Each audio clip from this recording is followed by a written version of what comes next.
Hey, Salvador Briggman here. Welcome back to the Crowdfunding Demystified podcast. Today, we're talking with an Indiegogo campaign who's raised over $374,000 for UnBound Merino, the ultimate travel hack. Basically, clothing that will let you travel the world with nothing more than a backpack. This is clothing that I think is really interesting because for those people that really love traveling, like myself, you don't have a lot of time to go and wash your clothes and stuff like that. So the entrepreneur kind of came up with a new way to approach apparel. If you ever thought about starting an apparel brand, I think that today's podcast episode is going to be really useful for you. But also, even if you're doing another different type of project with Indiegogo or with crowdfunding, you're going to get a lot of advice and tips as it relates to marketing, creating a product, assembling a team, all of these different things that go into a successful launch, a successful product launch. So you're going to get a lot of value out of today's episode, regardless of the category that you are launching on.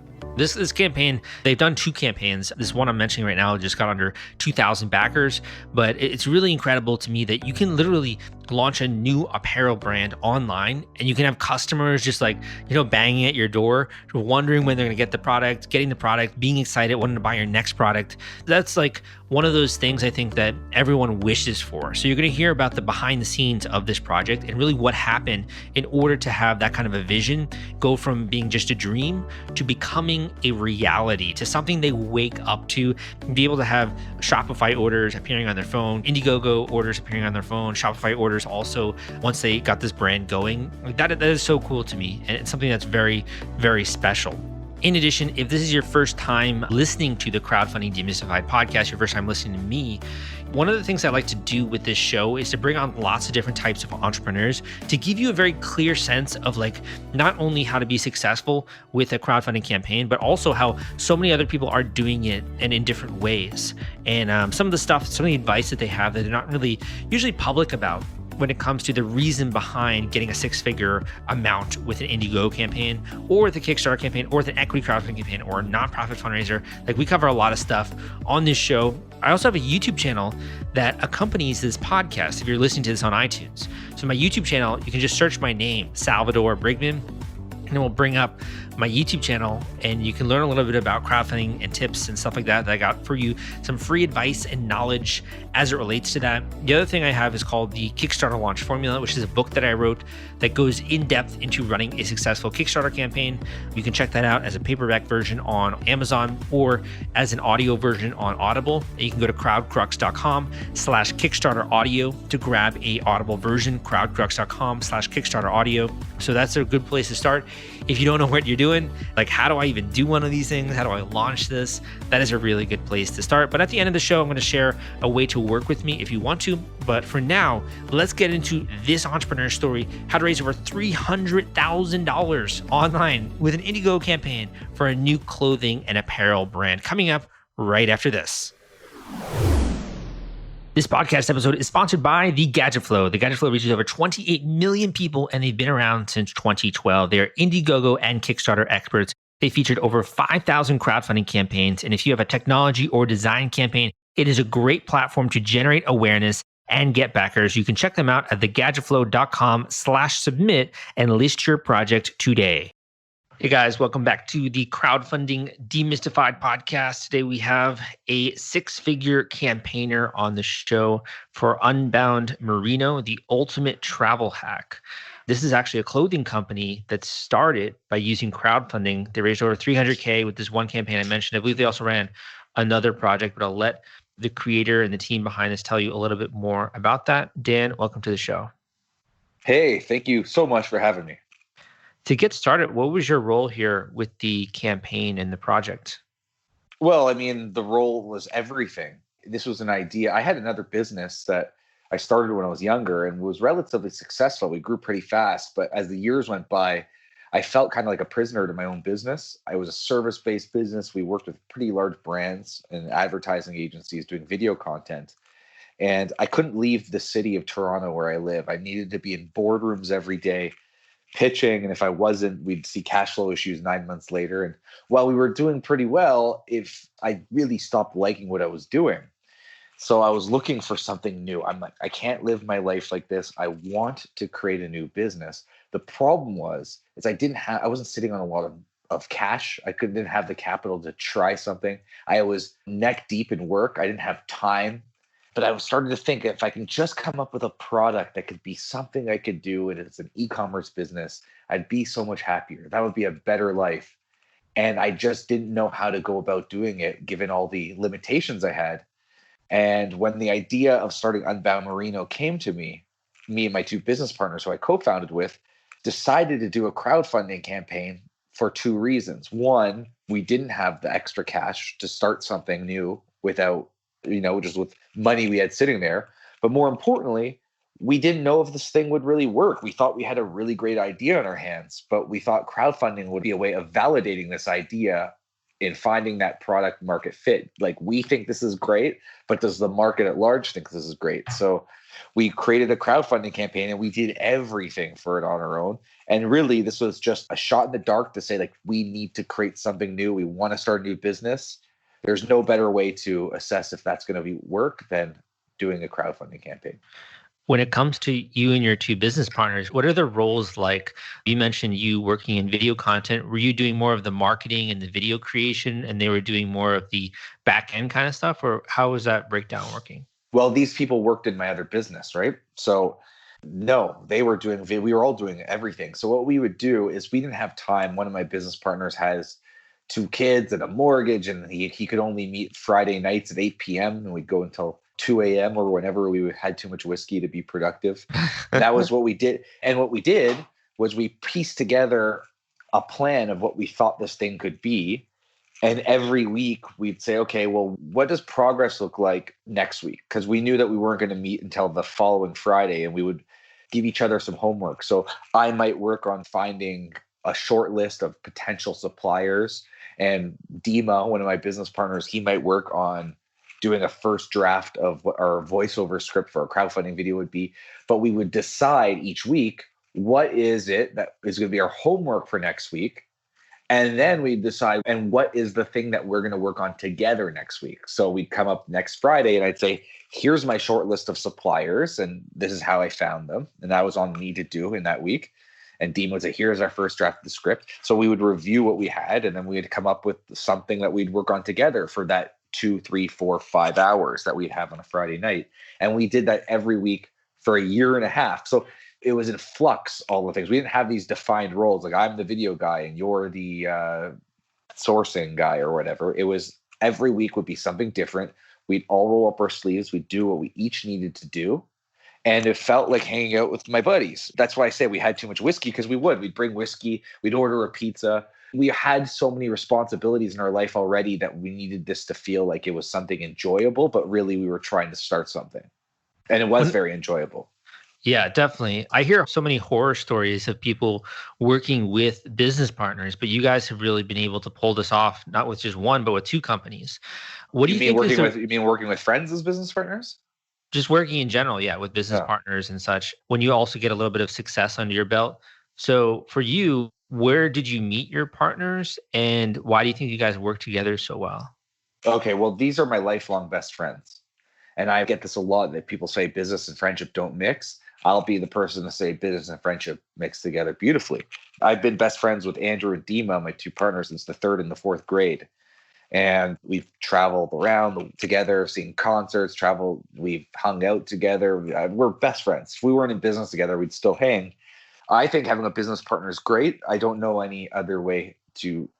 I've never had a business just on my own. I've always had business partners, and they've always been my best friends.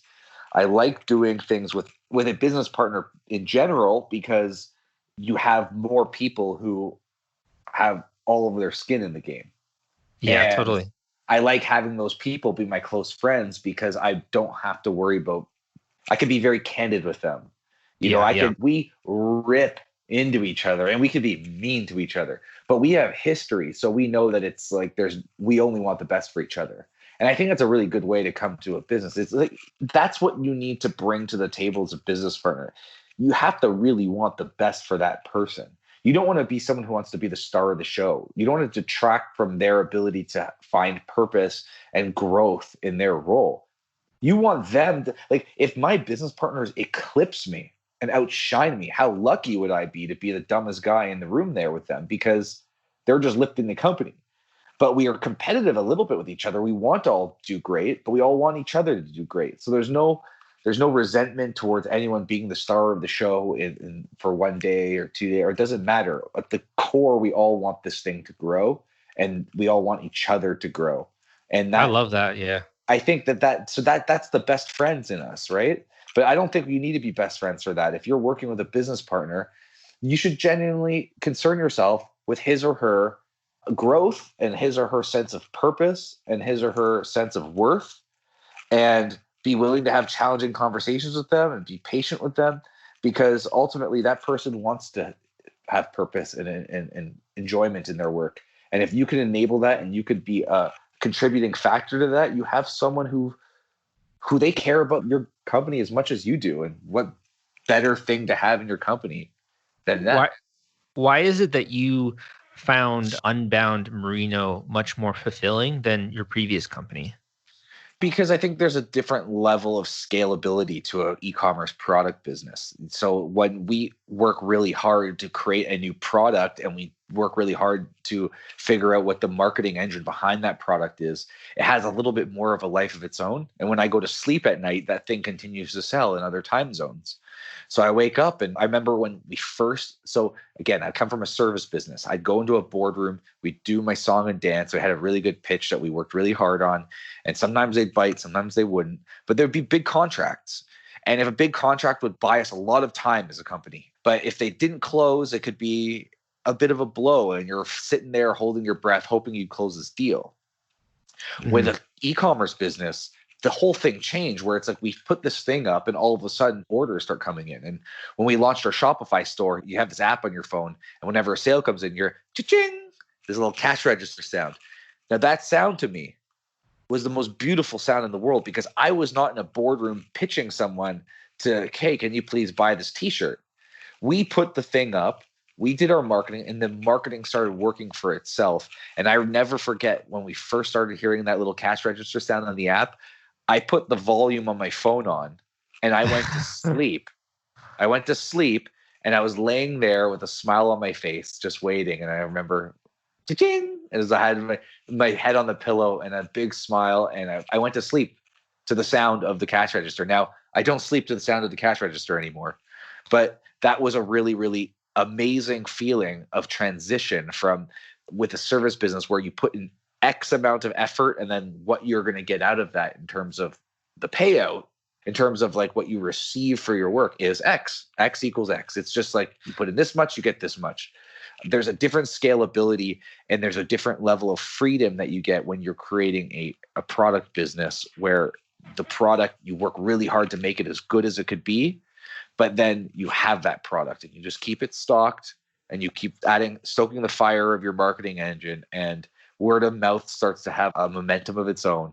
And it's a much more freeing business model, allowing me to focus on all of other things in my life that matter, because I still have other interests and hobbies. And I'm very, very entrepreneurial. I love the game of business. In fact, it consumes most of my thought process.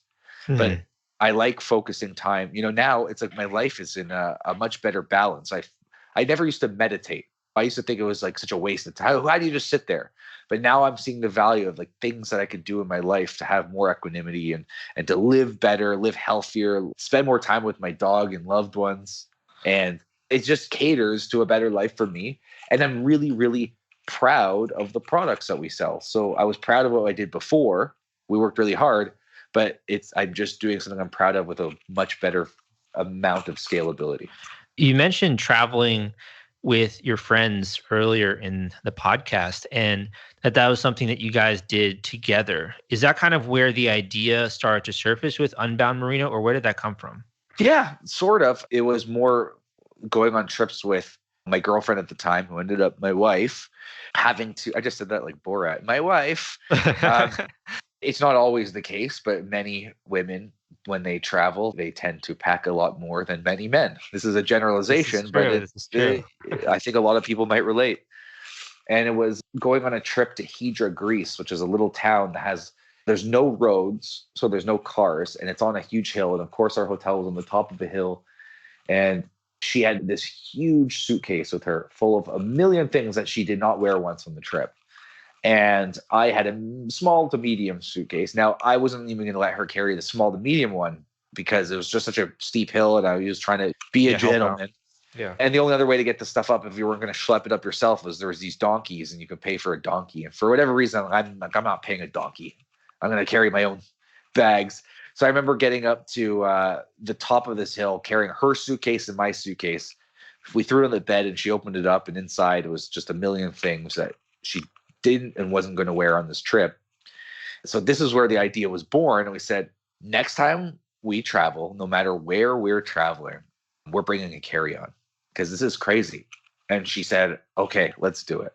So it turns out we ended up getting married, and our next big trip was our honeymoon.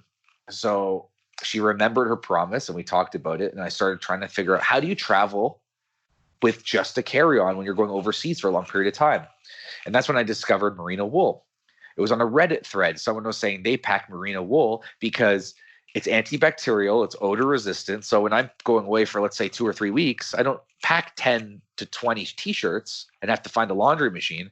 I pack 2 or 3, and sometimes I don't even need to wash them at all because they'll never smell. They never absorb any of the bacteria. It's literally like you wear a pair of jeans many days in a row. You do this with a t-shirt. And it's like, wow, that's the solution. That's a game changer. Game changer, right? So I'm like, this is great. And it already exists. And so I was looking for merino wool t-shirts.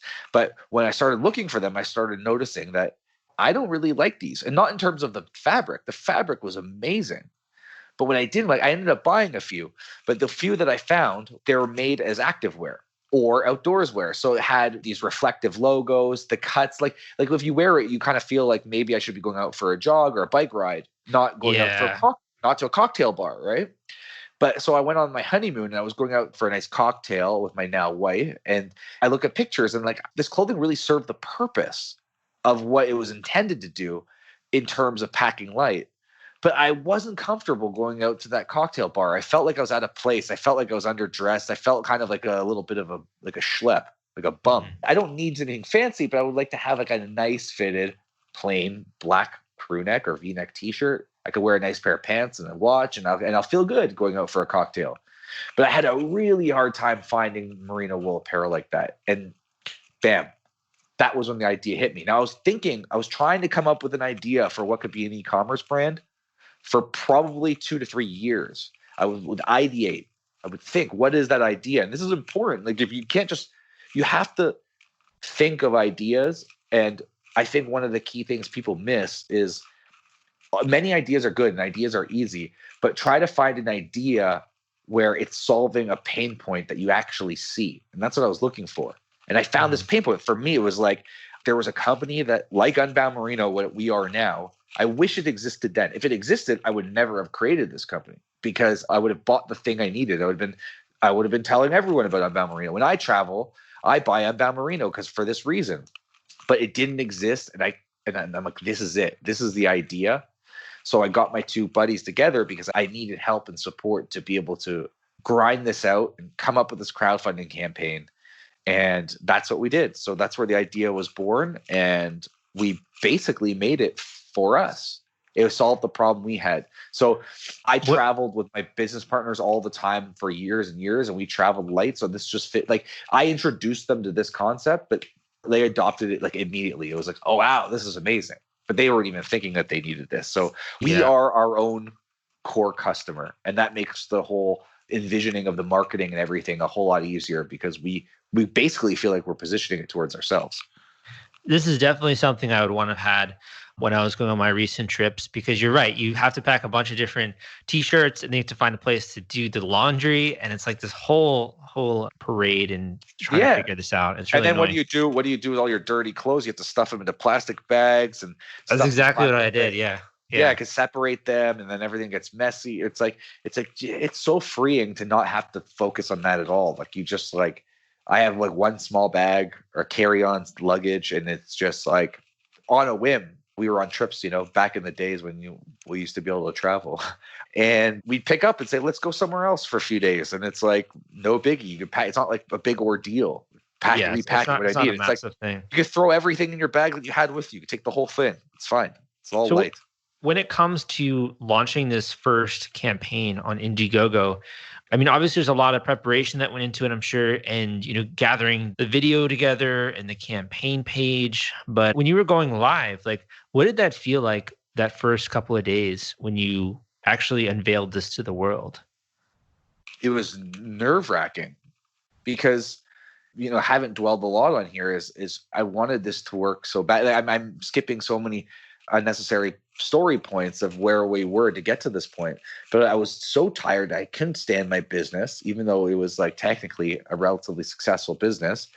And I was trying to create I tried creating a sock brand on the sides. I had another idea before UnBound Merino, but I was never able to get that off the ground. So I'm spread so thin.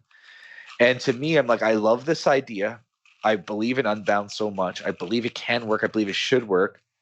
But I really just want it to work because I don't know what I'm going to do. I can't do my other business the rest of my life. I'm like, maybe I'm going to have to go look for a job.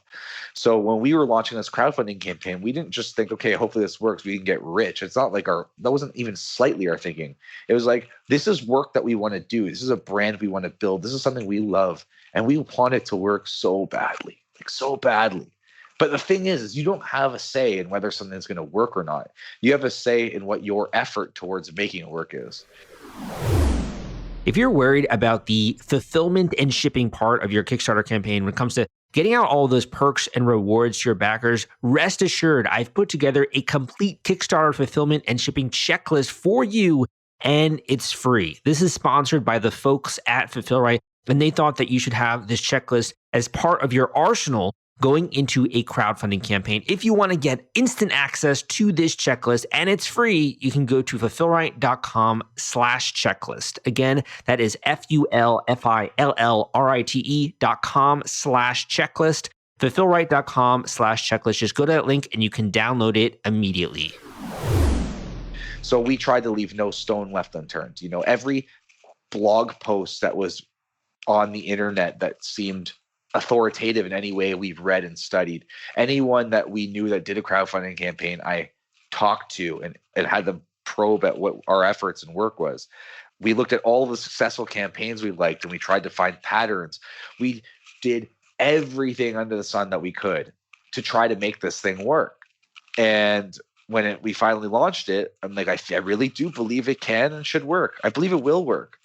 But there was like a little bit deep down, and we tried not to dwell on the doubts, but there's deep down inside, like there could be a little, like, what if it doesn't? And if it doesn't, I didn't know what I was going to do with my life. So I was just full of like hope and anxiety, and we put it out there and just let it happen.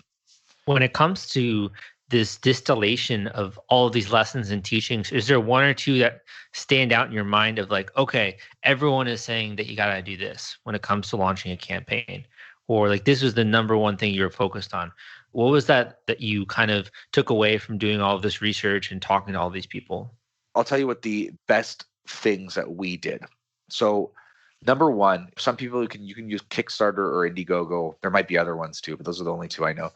We chose Indiegogo because they were willing to cut a deal with us that if we were to get 30% of our funding goal in the first 48 hours, they'd feature us in their newsletter, which I was told, not just by them, but by other people who've used Indiegogo, that's a very, very powerful piece of marketing that will do a lot for revenue. So one of the things we did is we made sure that we would get 30% of our funding goal in the first 48 hours, whether people were buying our shit or not.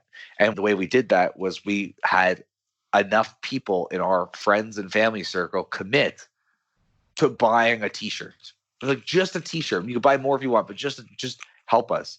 And we planned this whole thing out for a month leading up to the campaign launch.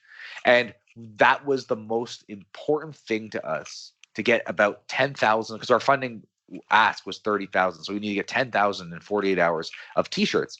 So not only do we get people in a month in advance to say, yeah, I'm willing to help you, no problem.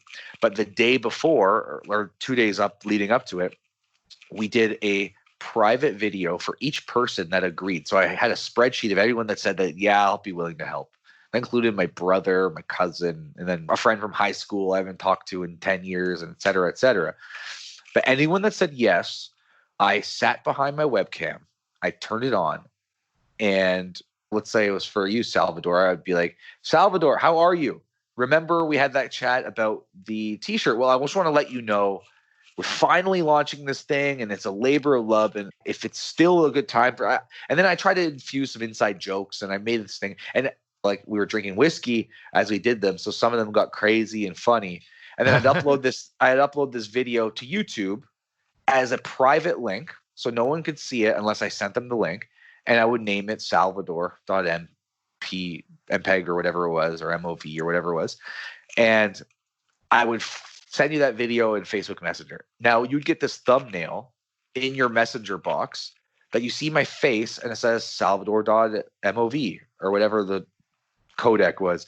And that's very compelling. A lot of times people will say, hey, do you ever get these messages? People, they send you like, can you please vote for me on this website? Or can you please check out my new business or check out my new crowdfunding campaign? Now you could tell when you get this, you're getting a mass message. Yeah. These are very easy to ignore. Now you could say, okay, I'll check it out. Thanks. But you're just a number on a list and you could tell. But when you get a video that has your name on it and then it's spoken just to you and I'm being funny and I'm making an inside joke about our old science teacher from high school or whatever, you don't have to support our campaign, but it's very hard not to at least reply because it feels rude to ignore that, right? Mm-hmm. So I was almost forcing them to just acknowledge. So I would get messages saying, oh my God, that's hilarious. Yeah, I'm going to go buy it because it was now live when I sent these videos. Thanks for reminding me. Some people said, do you know what, Dan? I'm so proud of you for doing this. It's just not a good time for me to be buying like anything. So and it was totally okay. I didn't want to put any pressure on them, and I made that very clear. But what we did force was a response. We elicited that response. And I'll never forget starting that campaign. And I would see, so my brother, Brian Dembski, that was one of the first orders. And then I remember Sandy was my business partner's cousin. That was one of the second ones. I remember these names clearly. And I remember seeing, okay, good. We got up to like 2,000, 3,000, 4,000. But then all of a sudden we're trending on Indiegogo. And then I remember this name, Johannes, a guy from Berlin. And I'm like, I don't know Johannes. I don't know anybody in Berlin. This is new. So now all of a sudden the momentum we created from our own friends and family, that launched us into being a trending campaign. And now people around the world were buying it. And we thought, okay, we're trending and people that are our friends are still buying. New people are buying. And now it's getting this momentum of its own. And then we bought ads.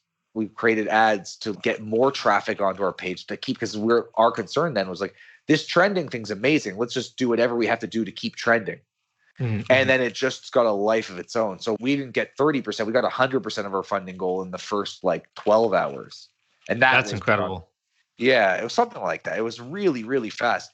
And we knew we just had a different level of momentum now. We knew we locked in that mailing list that came out a week later. That did like $100,000 in revenue, those mailing lists.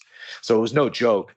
But what we did, and this was, I'd say, the single greatest thing we did for the crowdfunding campaign, is we faked momentum. Well, we created real momentum from friends and family. And that's really seductive to other people who are just browsing on Indiegogo or Kickstarter, because no one wants to back a flailing kind of like maybe going to fail campaign. But when you hit 100% in 12 hours, people think something about this product is special. And then it's alluring to someone who might consider buying it, especially if they're there early and they get those early bird prices and things of that sort. So we created the momentum ourselves. We manufactured it. In fact, we even went so far as to what we really needed to launch this business was $70,000, but we said we needed $30,000 because we felt like if we got to $30,000, that's 100% of our goal fast. That illusion of success would be more attractive to buyers. So rather than make it take extra long to get to 100%, we made it a lot easier to get to 100% so that people would be like, oh, I'm going to buy this because it's a hot campaign. People love that. That's why people line up for the new Nintendo console or PlayStation console when it comes out, because there's this ridiculous demand and people think I need to get this too. And that ended up attracting almost a little bit over 1,500 people from around the world. Yeah, to support this. Yeah, I think it was two, or maybe I don't know. Maybe you're right. Maybe it was 1,500 P. Yeah, I think it's like two. Did you go into in demand also? Yeah. So if you factor in demand from that crowdfunding campaign, we got our first 2,000 customers. Now that momentum was something that we were able to carry into creating a Shopify business And now it's a real company. And now we're selling in over 100 countries, all on the backs of starting a crowdfunding campaign. Without the crowdfunding campaign, I don't know, I'd probably be writing or like applying for a job right now. I wouldn't have this business. Yeah, definitely. So you have this massive success here, and obviously the early friends and family was a big instrument to that, and also the ads and the email list with the Indiegogo newsletter. And then you have all these people, like 2,000 people, you now have to service them, right? You got to ship out products and rewards, and like that's its own problem, right? What were your thoughts on the post fulfillment phase with the campaign? Yeah. Well, I wouldn't say it's its own problem. I'd say it's its own challenge. It's definitely a challenge, but we grossly underestimated the amount of work that it would be to fulfill all of these orders, especially given the nature of our product, which is we sell in bundles. So a lot of like what our biggest selling product is a 2-pack bundle. So we have 2 t-shirts, 2 pairs of underwear, and 2 pairs of socks.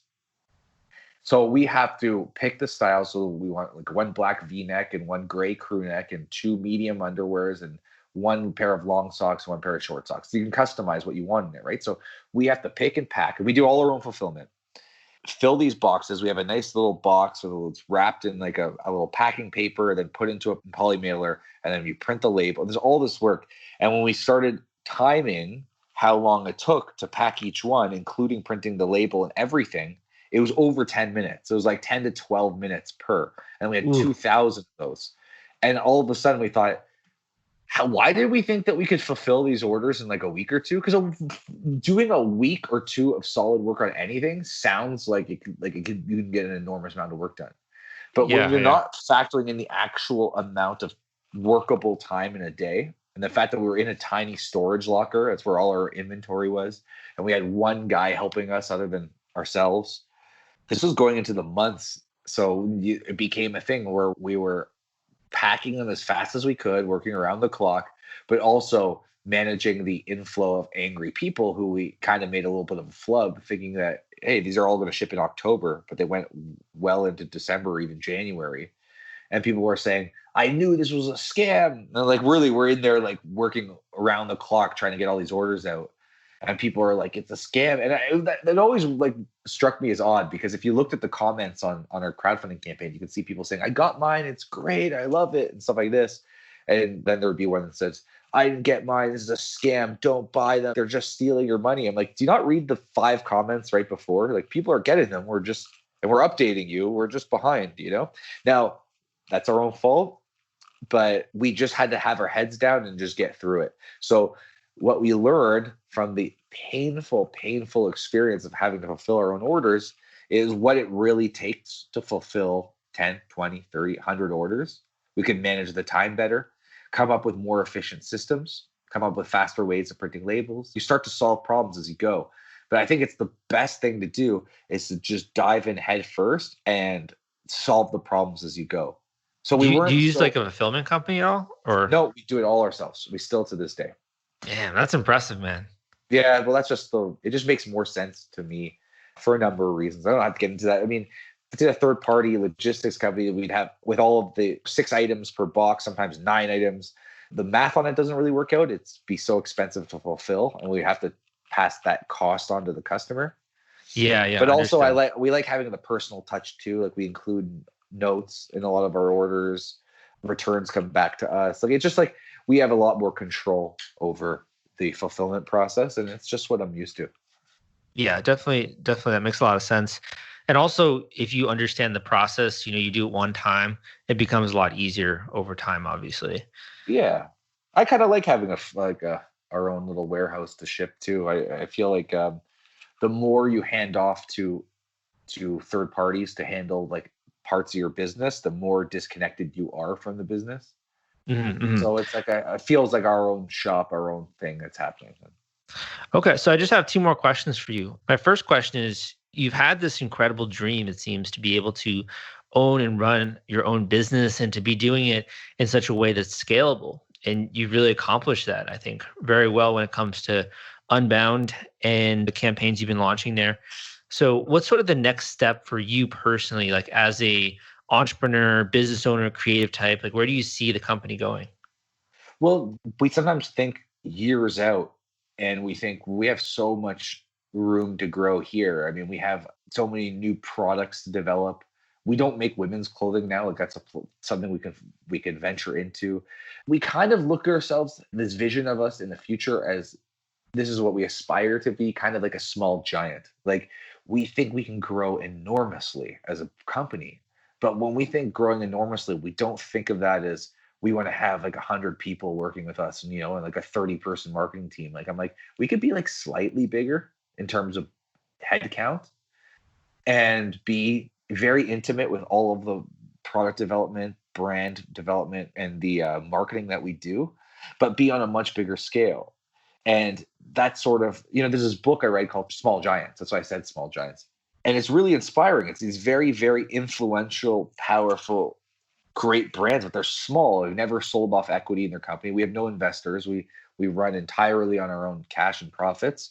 And I'm just like, this is something with a lot of legs. So I think in 5-10 years, we're going to be kind of similar to where we are now, but with a lot more influence. And when I say influence, I mean in terms of innovating the product itself, like doing product innovation with merino wool, bringing new things in the market that have never been in the market before. We'll have the capacity to be very free to experiment, to make mistakes, and have fun along the way. So maybe we do talk one day, maybe we'll sell this company. And that's more just like that would be like a fun thing to sort of venture down. But we're not doing this for money. We're doing this because we love and believe in what we're doing. We love running the business. We love the product that we make. So I really think the goal for the foreseeable future is to just do it on a bigger scale, but like still being the small company that we are, Yeah. I think there's a ton of opportunity if you ever decide to get more into female clothing. Like I was looking at I had the one Kosan travel dress on my podcast. Maybe it was like a year ago or so. Yeah. And they did like a 600K campaign. There's just so much interest now in this category of like travel wear and clothing, I think. So there's so much opportunity there. Yeah, for sure. My last question for you is, when it comes to the product, where can people go to learn a little bit more about merino and also the benefits of this wool and kind of how that can integrate into their own wardrobe? Well, if you go on our website, UnBound Merino, MERINO, unboundmerino.com, we have a blog, and it's one of our top posts is the benefits of merino, and there's the whole full history of merino. It's actually really fascinating. It's like nature's miracle fabric. It's unbelievable. It's the best fabric textile that I think money could buy in terms of its functionality, in terms of like in its versatility. So there's a lot to read on our site about it, and just Google around. I think a lot of people, when they think of merino wool, they think of like a winter toque or a scarf that's chunky and itchy. And like, this is not the same type of wool. This is super fine. It looks more like cotton, but it's softer and it has more breathability and performs better. So people are really shocked to think that you can wear a wool t-shirt. They think that sounds itchy. That sounds terrible, but it's like one of the most comfortable high performance fabrics you could wear. And it blows a lot of people away. I really like the Instagram you got here, just showing people in different areas of the world. You got Machu Picchu there. I was also there. That's cool. That's really cool. So Instagram is also a good one. Awesome, man. Well, thank you so much for coming on the show. I want to give you the last word here. If you kind of want to leave the listeners with a word of encouragement, a final tip, something you wish you knew, a resource to check out, anything like that. I hope I'm not going to sound too foo-foo with this, but if the focus here being crowdfunding and people that are trying to figure it out, when I was planning my crowdfunding campaign, I felt I was in a pretty low place in my life. I felt like I believe that I could still do something. I believe that I had the chops to make something, and I've convinced myself that I should believe in myself, but I didn't have the money to do this. I didn't have the energy. I was like, things were just not good in my life, and everything was against the odds. Crowdfunding is one of the most amazing opportunities we have in this time, in this era. Like, I wouldn't have been able to start this without it. But the thing that drove me through it all is believing that in my idea and believing I really could. In fact, even my business partner said he was shocked that this thing worked so well, because he was just doing it for fun, to escape. Like, he was his crazy 9-to-5 job and having to put his kids to sleep. He had this little break to work on something with his friends. Just believe in yourself and put it out there, because you really can. Like, I believe that against all the odds, we could start something new and it could be great and it could be successful. And that belief is a powerful thing. So sometimes people get a little feel it's a little cheesy to talk about belief, but without it, if you don't believe in yourself, no one will believe in you, and you really can do it. So well that's said. my fluffy outro, I guess. Dan, thank you for coming on the show. Appreciate you, and look forward to your next campaign or your next product that's coming out. Thanks so much. Take care. Thank you for listening to this episode of the Crowdfunding Demystified podcast. My name is Salvador Briggman. Thank you for spending a little bit of time here with me today, talking with the team behind UnBound Merino. Now, as it relates to this project, there's a lot of stuff that you can do going into a crowdfunding campaign. Obviously, the product is one of the most important things. That's the reason why people are going to back it and people are going to fund it, right? So that's really important. But there's also a lot that goes into the marketing of a project. And that's what I try to share with you on these different podcast episodes. It's sort of like the full scope, the A to Z, the know-how, the roadmap, and at least give you a glimpse of it. I think that when you're trying to plan a trip, let's just say with your friends, and if you're trying to plan a trip and you're like, okay, let's go here. It's like, where are we going, right? You got to first know where you're going. So, okay, let's go to the Hamptons, or let's go to the Catskills, or let's go to Nevada, like Las Vegas or something, right? You got to first pick your destination. And usually people do have a destination of some kind when they first consider crowdfunding. Like, okay, I want to go here. I want to raise this amount, or I want to make this product in reality. So they've passed that. But then the question is okay, now we need a map. What routes are we going to take in order to drive there? Are we going to go by plane? Are we going to go by car? Who's going to be driving? Am I going to be in the backseat giving directions? What are we going to need? How long are we going for? There's so much logistical stuff that then pops up and can always lead you to a little bit of uncertainty, because you're like, I don't know, I've never gone there before. I don't know what to do. We can look up stuff online, but until we really get there, you don't really know what you don't know when it comes to doing and packing for a travel or a trip. And if you ever do something like you go to another country, right? So if you go to Cuba, or you go to Dominican Republic, or you go to Europe, or you go to Southeast Asia, there's a lot more question marks in your head. You're like, okay, I don't even know what the currency is. Do these people speak English? Do they speak my language? Where do I have to stay within the city? Where do expats stay? What should I do while I'm there? What are some day trips that I could take when I'm in the city? There's a lot more uncertainty that comes with it. So the further that you get out of your own little bubble with what you know how to do, and also where you are in the world, the more questions and the more uncertainty you're going to have.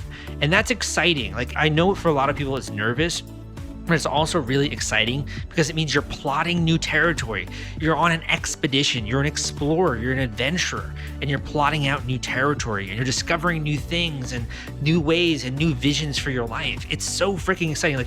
I can't tell you, when you're in the middle of a crowdfunding campaign, or you're just gearing up to one, you are going to feel alive like you've never felt before. And particularly once you've got a bunch of funding and a bunch of backers, you're going to feel like you're living your life's purpose. The fact that you're so alive, that so many people now are supporting this project, that you're on the right track. It's the number one feeling I think that most entrepreneurs and most creative types are looking for, is that feeling of validation, that feeling of wow, I'm actually onto something. I spotted an opportunity, and now it's all steam ahead. What it does is it gives you confidence. That just hidden little thing where you start to get a little bit of validation, so a little bit of feedback. It really gives you a lot of confidence. In the same way that if you're going to a new country, you've never been there before, you go to this resort and you're I don't know how it's going to be. All of a sudden you start having a really good time, having adventures, having fun stuff, meeting cool people, and it gives you so much confidence. You're I know that was the right decision in my life to make, was to go to another country. Or I know that this was the best place for me to go. And that's kind of validated, right, by your localized experience. But until you push go and push launch or whatever, you're not going to have that feeling of confidence yet. So my role as a coach, as a person to help you launch a campaign, as an educator, as a teacher, as an author, my role is to give you that confidence. And I do that by, number one, sharing success stories like this one. But I also do that from drawing from my own education and information and looking at so many campaigns over the last 8 years to share with you whether or not I think your project is going to be successful, what you can do to improve it, ways in which you can draw on other tools and resources in order to enhance the amount of money that you're going to raise, and really just bring all of my knowledge and all of my learnings over the years to your specific case in order to set you up for success. And you obviously have to invest in yourself and be willing to do that in order to to bring people on your team like me or other people in the industry in order to help you with this launch. But if you've decided that this is something you want to do, you really want to take a shot at this, like you really want to make something out of nothing, and possibly this be the start of an entire new business for you in the same way that it is for UnBound Merino, then I think that you owe it to yourself to put everything on the line, to charge ahead. And even though you're not sure about what the expedition lies in the future, you at least are giving yourself the best chance of success. So that sounds interesting to you. You can book a one-on-one coaching call with me and we can get started on this together ASAP. You can pretty much just give me a little bit of information about your project, what you're trying to do, what you're trying to raise money for, and we can schedule a one-on-one coaching call and really use that time efficiently.